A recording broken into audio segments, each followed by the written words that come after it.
नमस्कार प्यारे बच्चों, कैसे हैं आप? आशा करती हूँ अच्छे होंगे। तो आज हम करेंगे शेख चिल्ली के प्रश्नोत्तर।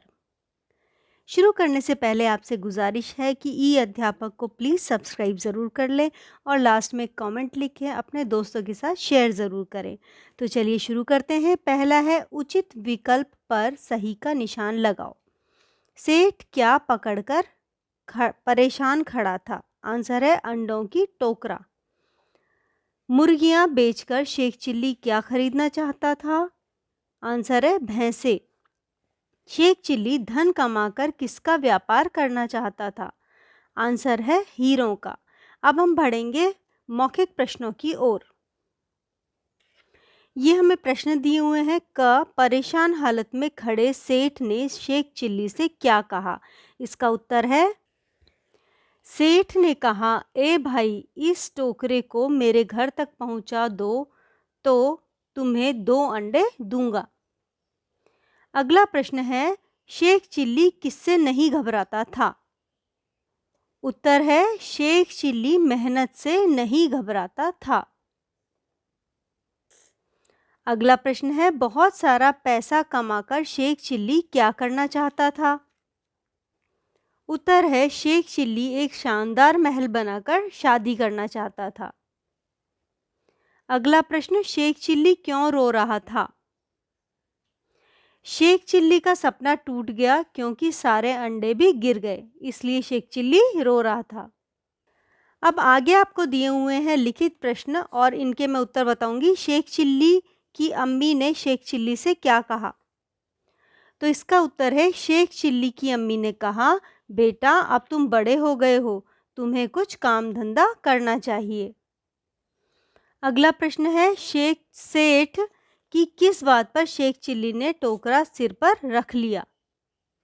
इसका उत्तर है, सेठ ने जब बोला कि 2 अंडों से तो इंसान की तकदीर बदल सकती है, यह सुनते ही शेख चिल्ली ने टोकरा सिर पर रख दिया।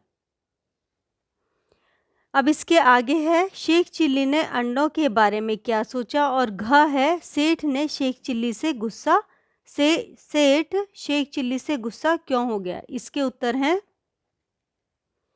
शेख चिल्ली ने सोचा कि अंडे से चूजे होंगे, वो बड़े होकर मुर्गे मुर्गियां होंगे, उन्हें बेचकर भैंस लूँगा, फिर दूध का व्यवसाय करूँगा, फिर भैंस बेचकर हाथी खरीदूँगा, फिर हाथी बेचकर हीरे का व्यवसाय करूँगा। और अगले का आंसर है, शेख चिल्ली ने अंडों की टोकरी गिरा दी जिससे सारे अंडे फूट गए। अब अगला प्रश्न है, पाठ के आधार पर बताओ कौन कैसा था?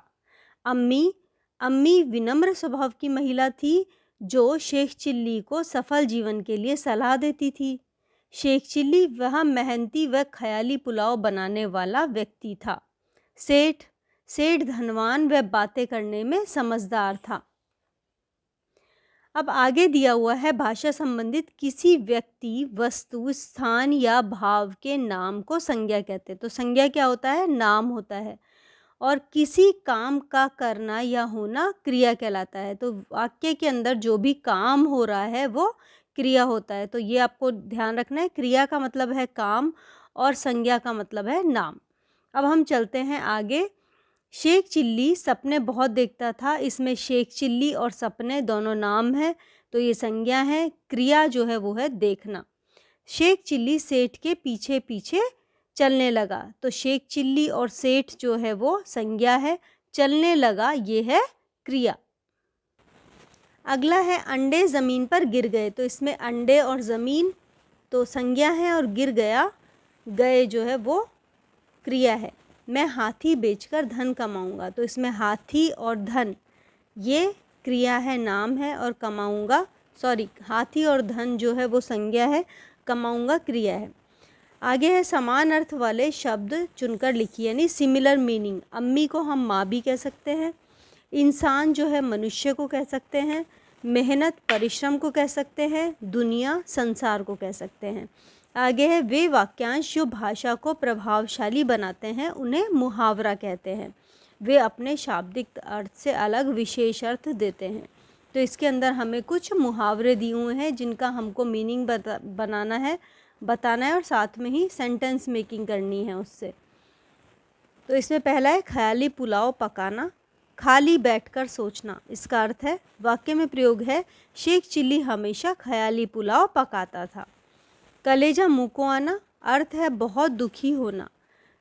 इसका सेंटेंस है, सड़क दुर्घटना में लोगों को घायल देखकर कलेजा मुँह को आ गया।